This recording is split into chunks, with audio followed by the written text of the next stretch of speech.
Takes from the Deep End.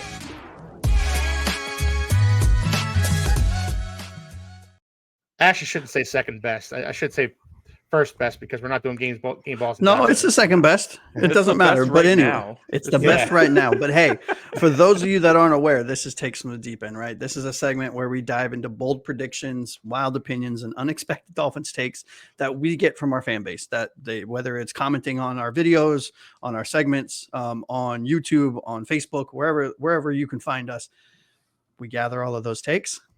I compile them onto this lovely platform that we use to host this amazing show. And I play host and I toss it to my lovely co-host. So I am going to start with you, Mr. Keith, Philly Phins fan. All right. Takes from the Deep End. I am proud of this front office. They finally learned. They put their names in the ring for Bosa and Greenlaw and Allen. But once the price went above where they were comfortable, they didn't fold. Instead, opting to work on getting younger and sticking to their price. What are your thoughts? I actually agree with this one. It makes perfect sense to me. I mean, it felt like it was like 3 or 4 off seasons in a row. The Dolphins would go out there and make this big splash move, where they'd go out and they'd trade for Tyreek Hill, or they'd go out and they'd trade for Jalen Ramsey or trade the Larry Tunsil trade where they got, a bunch of draft picks in return. You can't win every offseason. And I think the Dolphins front office went into this offseason with that mindset where it's like, we can't win every offseason. We can make a splash move like Joey Bosa, but does that move the needle for the team, especially at the price point he's going to come in at? So it does show.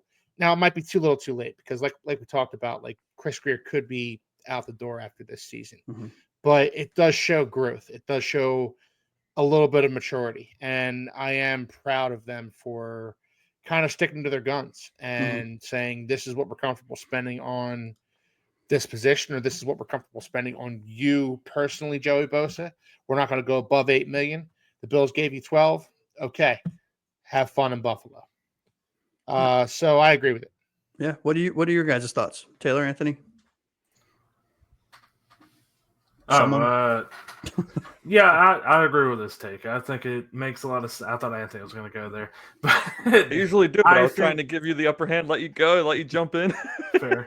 Both of us were trying to be the nice person there, but you know what? I do agree with this take. I think Joey Bosa at $13 million is what he ended up getting? 12, I think. Yeah. 12. That is a move that I was not opposed to getting him at 8. Yeah. But man, 12 mil for a year, and then what they had with Von Miller going Joey Bosa. We'll see how it works out for him. But yeah, man, I think this is a pretty good take overall. Yeah. What about you, Anthony? Yeah, I'm gonna be I'm gonna go on a semantics route as usual. I'm happy that they didn't sign aging vets like this, but I'm not gonna say I'm proud of the FO. I mean, they haven't built a winning roster right now. Show me a winning roster, and then I'll tell you I'm proud of you. I like it. That's fair. I like it. And Anthony, for our next take from the deep end, we have a live one from Frozen Phins fan. Here we go. Tyreek Hill is going to be run from the slot a bunch this season, and because of that, he's going to flourish. About 1,600 yards incoming. I mean, we've seen 1,700 yards from him 2 out of the 3 years that he's been here, so it's certainly not out of the question. My concern for Tyreek Hill, I think you could put it down because you're. Oh yeah, it's like I'm trying to Sorry, but my concern about the Tyreek Hill thing is whether or not he still wants to be here. The maturity. Right, that we kind of had a feeling he wasn't a very mature player, but while we were winning, it didn't really reveal itself. And then last year we have a losing season, and okay, here it comes, the curtain's open. Here's the real me. I've been an alien in disguise the whole time. So, I think this is not far-fetched. This isn't an overreaction. This is definitely in the wheelhouse of Tyreek Hill, and I would love to see him do it again this year. I'm just unsure if Tyreek Hill will actually be on the roster this year. I like it. What about you, Keith? Well, I think it came out today or maybe yesterday. He's having lucky number 13. Lucky number 13 is coming. It's on the way for Tyreek Hill. No pun intended. Yeah. I'm serious. Yeah. So, And I'm not saying that to make fun of the guy. I mean, Good for him. have as many kids as you want. Congratulations to you, Tyreek. But the point is, kids cost money, and as Dudley Do Wrong pointed out in the show earlier on today, as we all kind of knew going in, this is likely Tyreek Hill's last season in Miami. He's likely going to be cut at the end of the season for salary cap purposes only. Dude's going to need another contract, so he's going to be he's essentially playing for another contract this season. Mm-hmm. So play him out of the slot, get the ball in his hands, and watch him run. I could see 1,600 yards. I'm not predicting 1,600 yards. I mean, I think that's a little optimistic, Frozen fan, but I could easily see 1,400 yards and Tyreek Hill coming from the slot a lot of the time. And and Westbrook Akina, he is going to be the key because again, if you're running Tyreek Hill out of the slot, who's the other outside wide receiver? It's going to be Nick Westbrook Akina. What about you, Taylor? So I disagree with Frozen Fin fan here, and it's not because the logic isn't there. It really is. Like, I 100% understand where Fin fan's coming from, but here's the thing. I have an agenda here on this podcast here, guys. And that is Devon Achane playing slot receiver more in 2025. And that's what I hope to see in 2025, 2026. Put him in the slot, let him play more wide receivers, get him the ball as a receiver, let Jalen Wright get a little more carries, and hopefully another guy who isn't Alexander Madison getting a lot of carries as well. Mm-hmm. I mean, yeah, makes sense. Makes total sense, right? I mean, it will be very interesting to see how the Dolphins position Hill in this offense, right? I mean, knowing that this is his last year, there's no question about that. Whether he's traded before the season starts or whether he plays his contract out and we cut him for a $30+ million gain, right, in cap. It will be interesting to see if this is the year that we might transition him away from wide receiver one and Waddle over to take that position, right? To get kind of the reps as the wide receiver one. But it will, I mean, but Tua has a propensity to, for better or worse, man, he's gonna force feed Hill. And if he knows it's his last year, because Tua, I mean, I truly believe that these guys are close, right? Mm-hmm. So, and if, I'm not saying there are conversations, we don't know what goes on behind closed doors, but, he pushed it down the field when Reek wanted to try to get to that 2,000 mark. He forced it to him, right? So like 12, 13 times a game. So if this is his last contract and Hill's playing for his next contract, there could be some conversation. It'd be really interesting to see. Who the heck knows? Taylor, you're up next, buddy. Ooh, I don't know which one to give you. I have two good ones. All right, we'll go with the draft question. All right. Takes from the deep end. Nick Emmanwori must be the pick in round one, right, fellas? We have two solid number 2 options with both of the free agents that we signed. We just need a Batman to their Robin. What are your thoughts? I disagree with this, and it's not because I'm not a fan of Emmanwori. Mm-hmm. I think he is, to me, I have him right now as a fringe first, early second kind of player. Mm-hmm. And there's a lot to really like. You guys talked about the athleticism. Doug talked about it as well. It's just that there's a lot of projection onto his game. And when you're sitting at pick 13 and you look at okay, what is, I don't want to say a project safety, but somebody who's clearly not somebody who's, all right, plug in, play, he's good to go. There's still some work to be done. I'd rather have somebody like a Malachi Starks if we're going to go safety there. But that's just me. All right. What about you, Keith?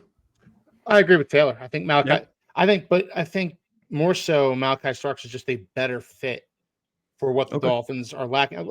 We talked about a better player or a better fit. I don't know that he's a better player. I actually like Nick Emmanwori, I think, more than Taylor. I think Nick Emmanwori is going to be a thumper. He's going to be a thumper. He's, you don't run a 4.38 at his size, and that. And wild. I know it's the Underwear Olympics, and we shouldn't pay attention to it. You know what? If we shouldn't pay attention to it, then people wouldn't do it. Well, that's not true. Advertising money. Hey, you know what? But prospects wouldn't go to the combine if we shouldn't pay attention to it. Mhm. The 4.38 did jump off the page at me. This guy I think he's going to be a stud. I think he's going to be a guy who's a Jamal Adams type of player. You know who he reminds What me I- of? Who's the rookie? I'm drawing a blank on his name for the Ravens. Humphrey? No, that came out of Notre Dame. He was their first round pick.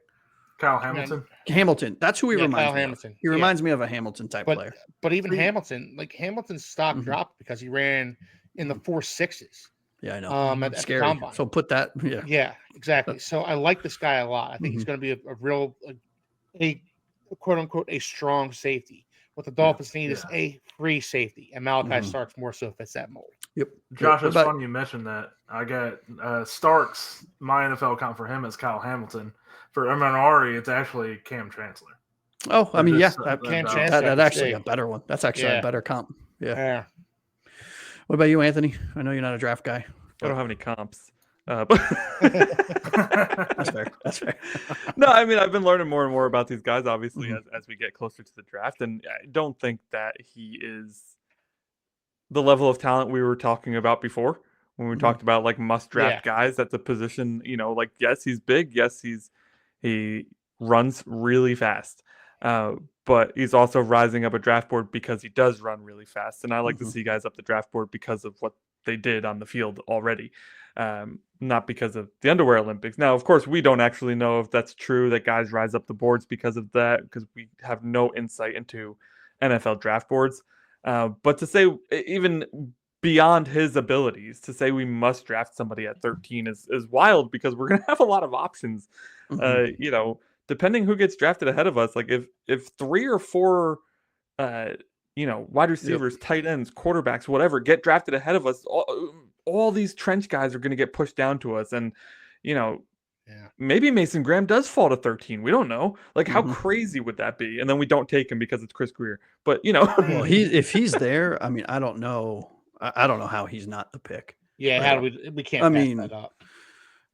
We had a question last week. I think it was last week or the week before. It was like, in a perfect scenario, if all of the best players that you feel are fits fall, what? And I remember saying, defensive tackle has to be the pick. If everything else is equal, defense tackle must be the pick, because I feel like that and CB2 are our weakest positions. But yeah, good take, guys. All right, so we are coming at the hour 33 mark. How about we do one more for everyone, but I just won't pass it. It won't be a group call, or a group call. Jesus, it won't be a group chat. So if I pass it to Keith, you answer it. I'll jump to the next one for Taylor. Sound good? Sounds good. All right, cool. Let's see. All right, this one's excuse me, Keith. This one's for you, buddy. It's a long one, so hang on tight. Tales from the deep end.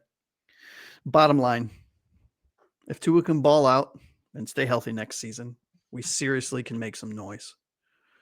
Next steps in his evolution and this team's evolution is to beat contenders on a semi-consistent basis.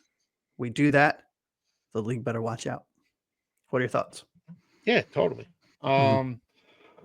Absolutely. But I'm gonna beat this dead horse until it's good and truly dead, boys. Offensive guards. Offensive guards. No, absolutely. You're right. Yeah.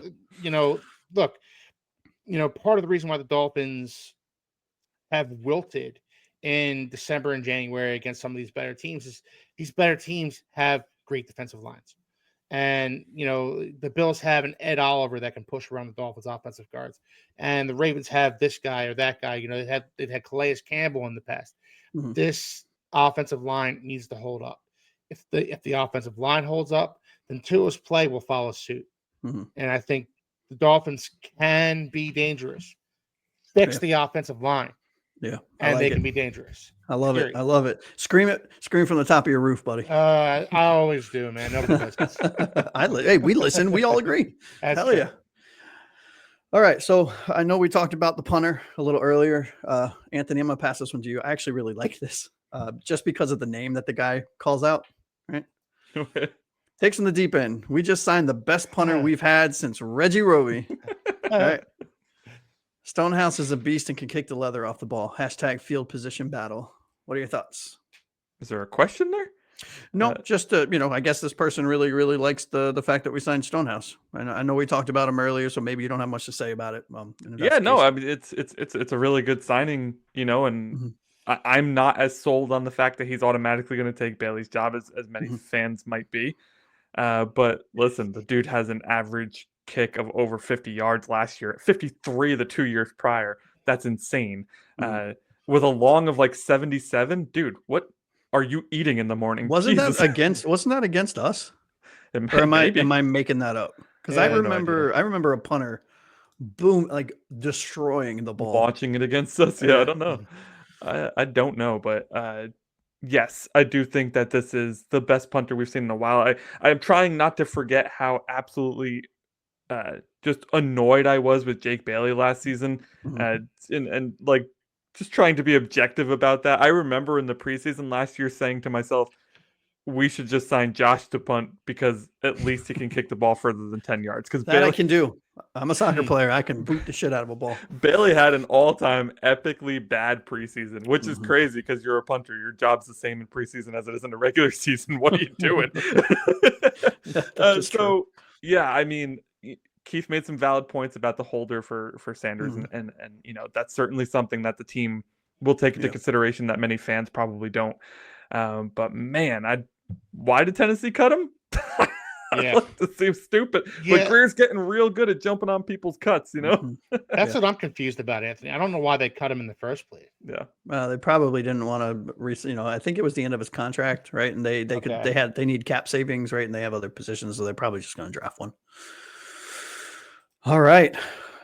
Oh, I don't know which one of these to give you. All right, here's what we're going to do. I'm going to give Taylor this last one, and then time permitting, I'll pass a quick one to everyone, and then we can sign off. How's that sound? Sounds Do good. it. Excellent. All right, Taylor, you're up, buddy. This one's a little long, so I apologize. Takes from the deep end. I'm actually excited to see what Zach Wilson can do when/if Tua goes down, which we all kind of know he will probably at some point. This dude has all the physical tools you want in a quarterback, just needs to catch up mentally, which I truly believe that this coaching staff can accomplish.